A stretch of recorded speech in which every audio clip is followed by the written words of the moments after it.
The shooting range fell silent except for the rhythmic bang-bang-bang of precision pistol fire. Sergeant Alex Morrison stood at the 25-meter line, Glock 19 extended, eyes focused, body relaxed. Double tap, center mass. Tactical reload. Double tap, reload, double tap. Every movement fluid, economical, practiced 10,000 times until muscle memory made it effortless. The target downrange showed a tight cluster, 20 rounds, all within a 4-inch circle. Perfect. Hey Wick, you done playing Hollywood soldier? The voice came from behind, dripping with mockery. Corporal Jake Martinez leaned against the range shack, arms crossed, grinning. Gonna pencil kill some bad guys? Maybe do a sick tactical reload while sliding under a table. The other Rangers laughed. It was the same joke they'd been making for 6 months, ever since they discovered that 26-year-old Alex Morrison had watched the John Wick movies 47 times and had structured his entire combat training around the close-quarters tactics displayed in those films. Precision pistol work, tactical reloads, economy of movement, headshots over body shots, fighting through superior numbers using speed and accuracy rather than suppressing fire. Alex didn't respond. He ejected the magazine, cleared the chamber, holstered the Glock, and walked toward the group. He'd learned that arguing only made the mockery worse. Better to stay quiet, better to train, better to be ready for when, if, the moment came where those Hollywood tactics might actually matter. No, seriously, man, Martinez continued, following Alex toward the armory. You need to understand something. Real combat isn't a movie. You can't just headshot your way through a firefight. Suppressing fire wins battles. Volume of fire. That fancy precision shit? That's range queen nonsense. Out there. He gestured vaguely toward the mountains surrounding their base in northern Syria. Out there, it's chaos. It's spray and pray. It's putting rounds downrange until the enemy stops shooting back. Staff Sergeant Tom Chun, the team leader, stepped between them. All right, knock it off. Morrison's pistol scores are the highest in the battalion. His rifle quals are perfect. His CQC certifications are flawless. So what if he trains different? Results matter. He looked at Alex. But Martinez has a point, Wick. The nickname again, but from Chun it felt less mocking, more resigned. I've been in 3 firefights. None of them looked like a John Wick movie. They were messy, confusing, terrifying. Don't get attached to a specific methodology. Adapt or die. Alex nodded. Understood, Sergeant. But inside he disagreed. Chaos was just unprepared people encountering situations they hadn't trained for. Precision wasn't about being fancy. It was about making every shot count when ammunition was limited, when collateral damage was unacceptable, when speed and accuracy were the only things standing between success and catastrophic failure. The John Wick films weren't just entertainment to Alex. They were a masterclass in economical violence. Every movement had purpose. Every shot had intent. No wasted motion. No wasted ammunition. Just pure surgical efficiency. That night, in the cramped quarters they shared on the U.S. military base outside Hasaka, Syria, the 8-man Ranger team received their mission briefing. Captain Rodriguez stood at the front of the room, satellite photos projected on the wall behind him. Gentlemen, we have a situation. 4 aid workers, 2 American, 1 British, 1 French, kidnapped by ISIS remnants 3 days ago. Intelligence indicates they're being held here. He pointed at a compound on the map, a walled structure approximately 30 kilometers from their position. This isn't a large ISIS cell. Estimates put their strength at 15 to 20 fighters. But they've threatened to execute the hostages within 48 hours if their demands aren't met. What's the approach, sir? Chun asked. Standard hostage rescue protocol. Insert via helicopter 2 clicks out. Approach on foot. Breach at 0400 hours when their guard is lowest. Locate hostages, eliminate threats, extract. Air support is standing by, but command wants this quiet if possible. No artillery. No airstrikes unless absolutely necessary. These are aid workers. The optics matter. Alex studied the compound layout. 2-story structure. Main entrance facing east. Secondary entrance on the north side. Approximately 8 rooms visible in the satellite imagery. Multiple windows. Flat roof with what appeared to be guard positions. Standard fortified compound architecture common in the region. Intel says most of the fighters sleep on the ground floor, Rodriguez continued. Hostages are likely held on the second floor, away from entry points. Standard playbook, they want a buffer between rescue teams and the hostages. He looked directly at the team. This should be straightforward. But remember, 15 to 20 hostiles in close quarters. Watch your sectors. Communicate. And for God's sake, identify your targets before you fire. Last thing we need is a friendly fire incident or a dead hostage. The mission brief continued for another hour. Insertion plans, exfiltration routes, communication protocols, contingencies for if things went wrong. By the time they were dismissed, it was past midnight. The operation would launch in less than 24 hours. Alex spent the next 3 hours in the tiny gym running drills, pistol transitions, tactical reloads, failure drills, room entry procedures. His teammates were sleeping, conserving energy for the mission. Alex couldn't sleep. He never could before operations. So he trained. Muscle memory was built in repetition. And if there was even a 1% chance that his precision training might save a life tomorrow, he wanted that muscle memory as sharp as possible. At 0200 hours, they loaded onto the Black Hawk. 8 Rangers in full combat gear. Chun as team leader. Martinez and Williams as primary breachers. Thompson and Garcia as the assault element. Rodriguez and Kim as rear security. And Alex Morrison, Callsign Wick, whether he liked it or not, as what? The team's designated marksman? The pistol specialist? The guy who trained weird, but somehow always qualified expert on every weapon system the Army threw at him? The helicopter cut through the darkness, flying low to avoid detection. No one spoke. This was the quiet time, the moments before violence, when each man retreated into his own mental space to prepare for what was coming. Alex checked his weapons for the 10th time. 416 Hong Kong dollars rifle, Glock 19 sidearm, 6 magazines for the rifle, 4 for the pistol, flashbang grenades, smoke, breaching charges, everything where it should be, everything ready. They landed 2 kilometers from the target at 0345 hours, 15 minutes to approach on foot. The terrain was flat, mostly desert, with scattered rocks providing minimal cover. The compound sat in a slight depression, walls illuminated by a single floodlight at the main gate. Alex could see 2 guards on the roof, barely visible silhouettes against the pre-dawn sky. Sloppy security, predictable, lazy. Chun signaled the approach. The team moved in 2 columns, weapons up, night vision active. 500 meters, 300, 100.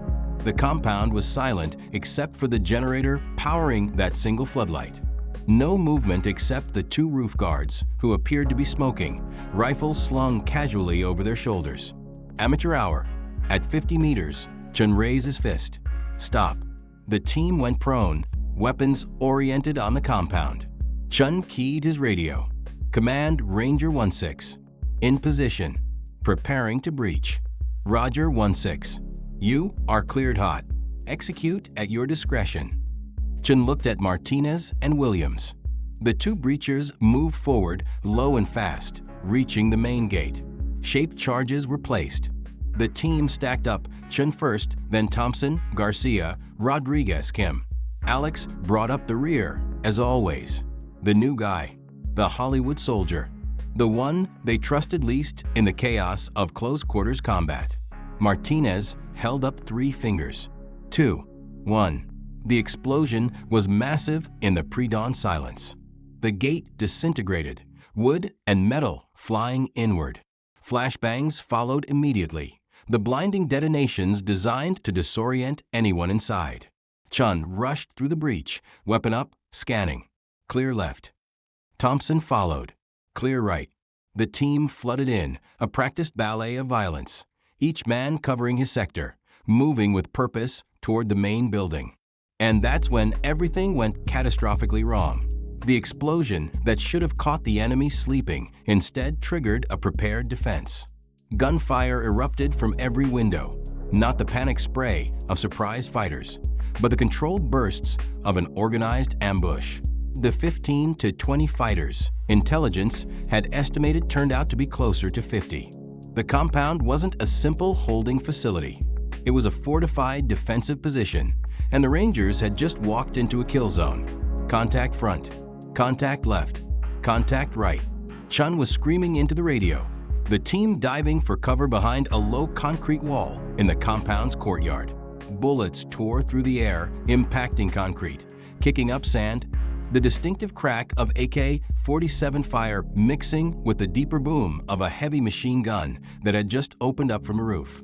Alex pressed himself against the wall, rounds impacting inches above his head. This wasn't supposed to happen. Intelligence was wrong, catastrophically wrong. The entire team was pinned in a courtyard with minimal cover, surrounded on 3 sides, taking fire from elevated positions. A tactical nightmare. We need to fall back. Martinez was yelling, "We're sitting ducks." Negative. Chun returned fire with his rifle, controlled bursts toward the second-floor windows. Hostages are still inside. We push forward or they die. We push forward and we die. Garcia had taken a round through his shoulder, blood streaming down his arm. Kim was working on him, trying to apply pressure while also returning fire. The situation was deteriorating rapidly. Alex's mind went cold and analytical, the way it always did in moments of extreme stress. The emotion drained out. The fear evaporated. What remained was pure tactical assessment. 8 Rangers, pinned down, limited ammunition, at least 50 hostiles in fortified positions with superior fields of fire. Extraction was 2 kilometers away. Command wouldn't send air support into a hot LZ with friendlies and hostages in close proximity. Conventional tactics said retreat, regroup, call for artillery or airstrikes, level the compound. But the hostages would die, and retreating under this volume of fire would likely get half the team killed. Alex looked at the main building, 50 meters away across open ground. The ground floor was pouring fire at them, but the volume was coming from specific points, windows, doorways, predictable positions. The second floor, where the hostages were likely held, showed less activity. If someone could get inside, get to the second floor, eliminate the guards up there, and secure the hostages, it would change the tactical calculus. It would force the enemy to stop using indiscriminate fire for fear of hitting their own valuable prisoners. But getting across 50 meters of open ground under machine gun fire was suicide.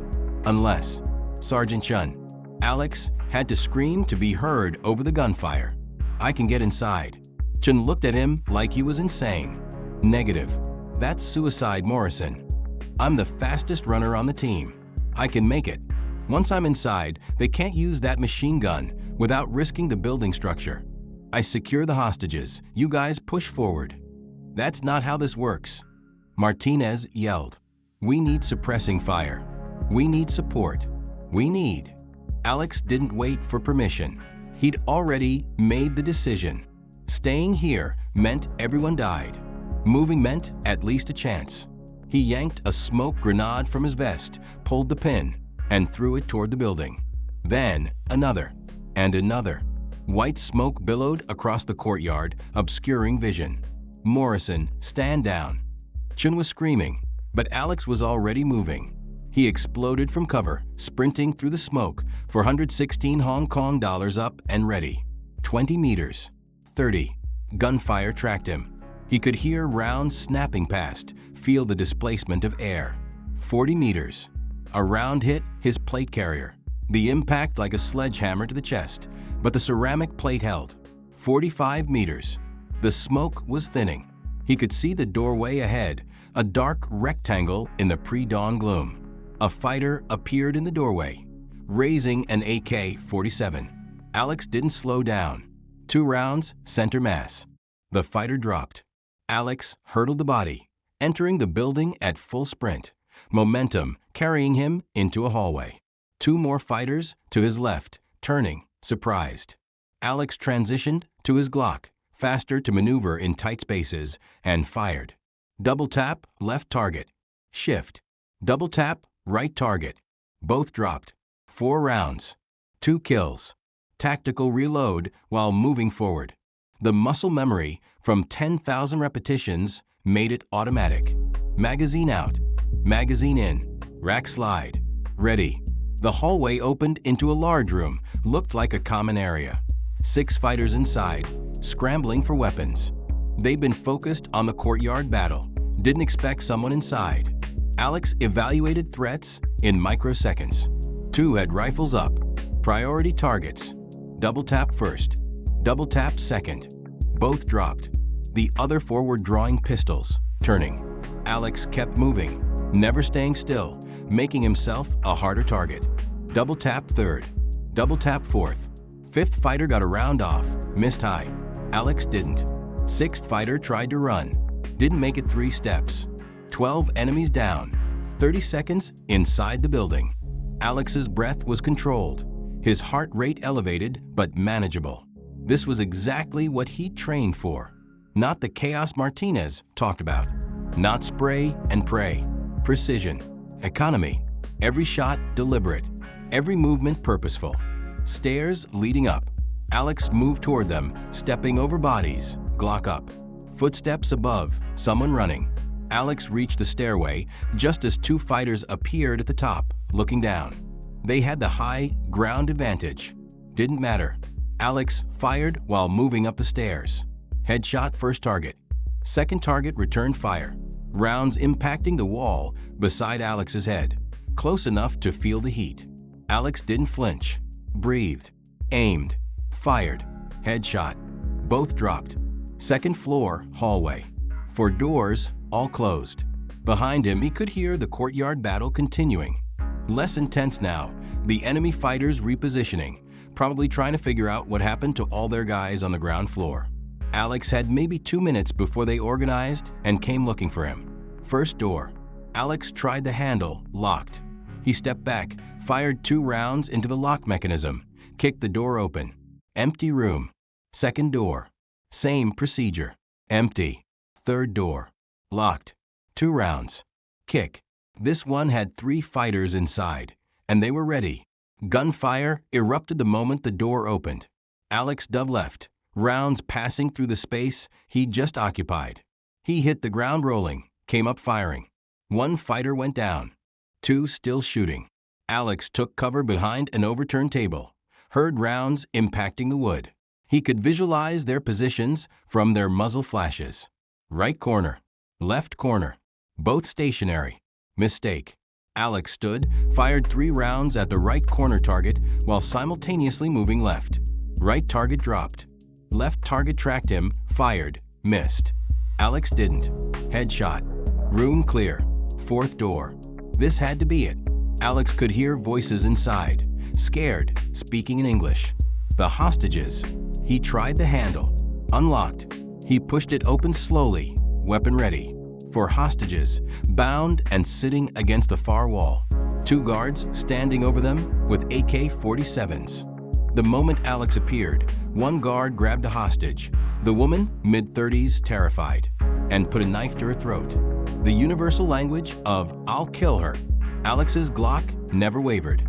The guard was using the woman as a human shield, his head mostly concealed behind hers. An impossible shot by conventional standards. The kind of shot that gets hostages killed. But Alex had practiced this exact scenario. Not theoretically. Actually practiced it. Hundreds of times. 3-inch target zone at 15 feet.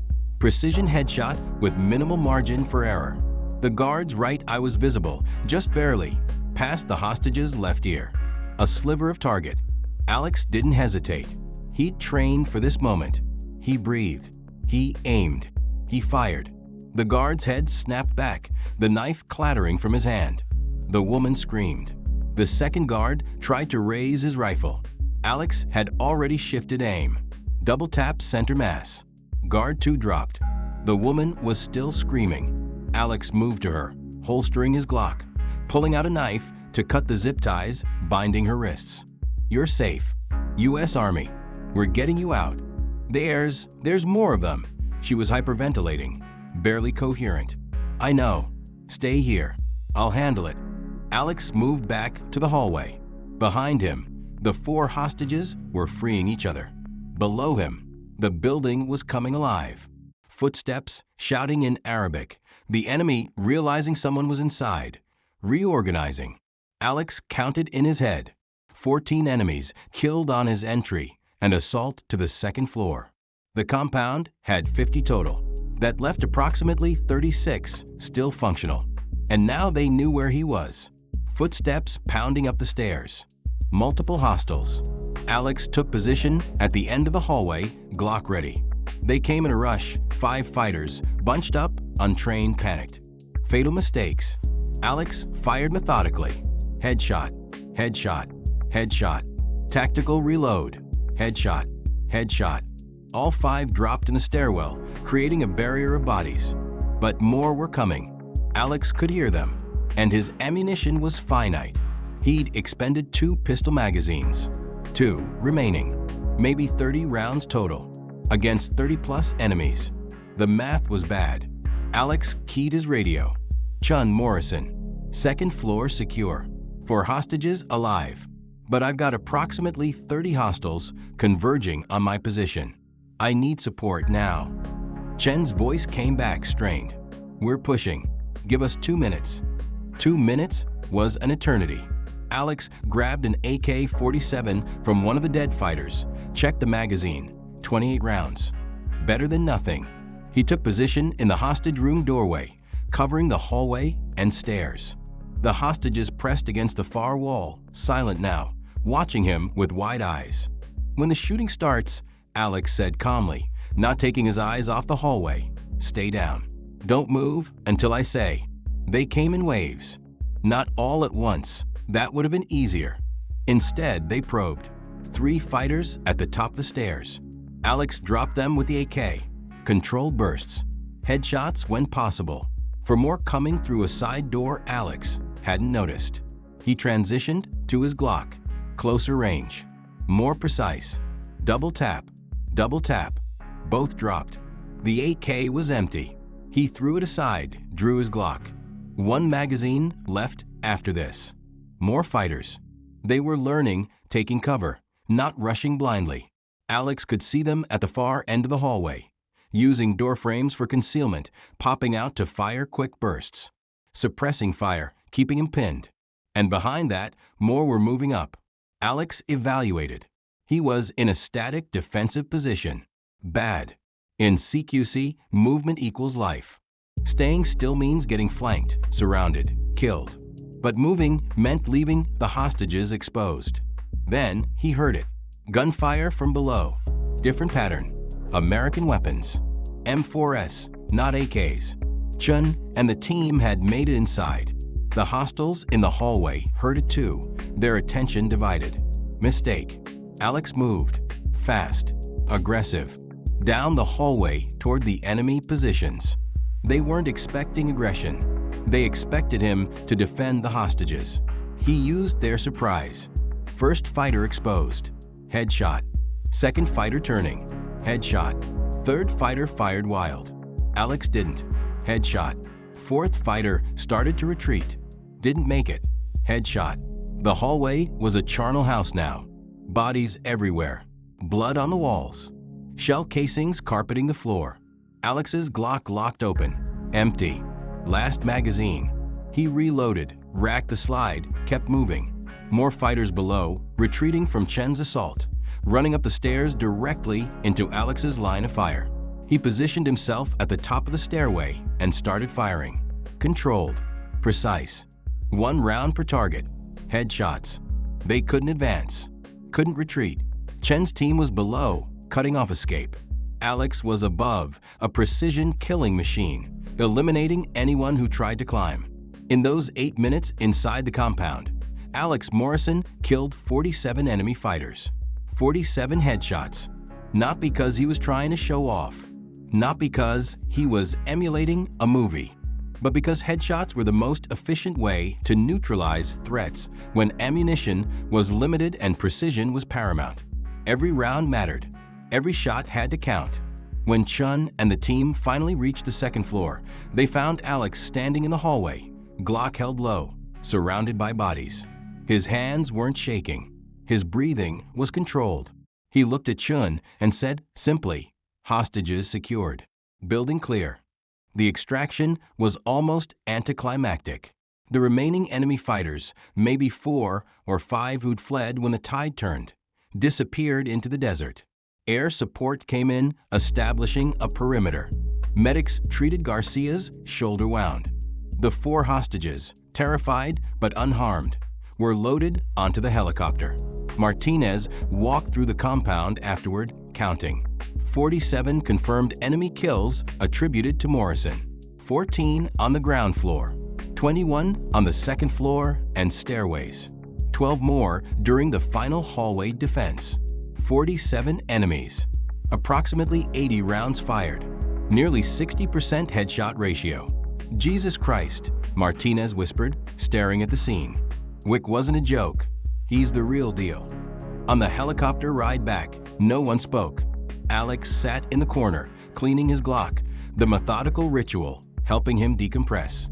Chun approached, sat beside him.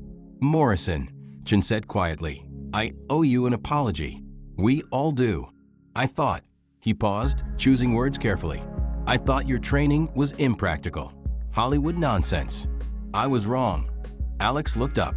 "Respectfully, Sergeant, it's not Hollywood nonsense. John Wick isn't just entertainment. It's a masterclass in economical violence. Every movement has purpose. Every shot has intent.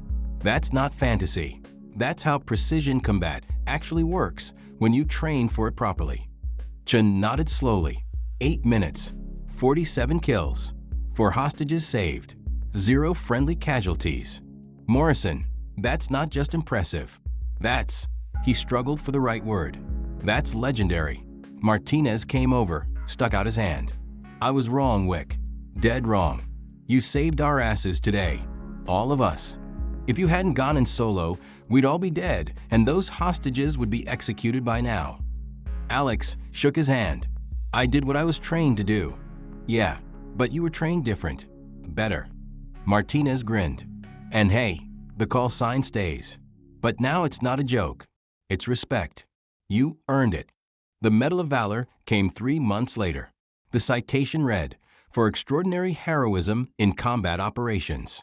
Sergeant Morrison, acting with complete disregard for his own safety, single-handedly assaulted a fortified enemy position, eliminated 47 hostile combatants, and secured 4 hostages while under continuous enemy fire.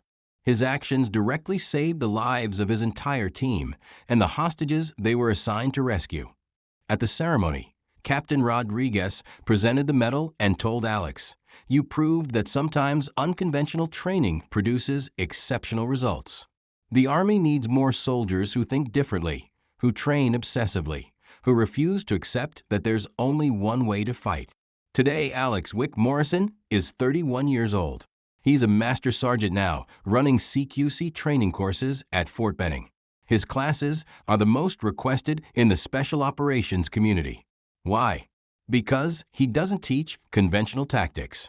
He teaches precision, economy, the idea that every shot matters, every movement has purpose, and that proper training can make the impossible routine. On the wall of his office hangs a poster from John Wick Chapter 2. Below it, a handwritten note. "They called me Wick to mock me. Now they call me Wick to honor me. Same name, different respect." And when young Rangers ask him if the stories are true, if he really killed 47 enemies in 8 minutes, he tells them, "The number doesn't matter. What matters is that when everyone said my training was useless, when they mocked me for being different, I kept training anyway, because I knew that someday being different might save lives." And it did. Being mocked for being different doesn't mean you're wrong. Sometimes the unconventional approach is exactly what's needed. Sometimes the soldier everyone laughs at becomes the soldier everyone wants on their team. Sometimes the Hollywood tactics turn out to be real tactics that Hollywood just happened to portray accurately. Alex Morrison proved that in 8 minutes, with 47 precise, deliberate, perfectly executed shots. They don't mock him anymore. They respect him. They learn from him.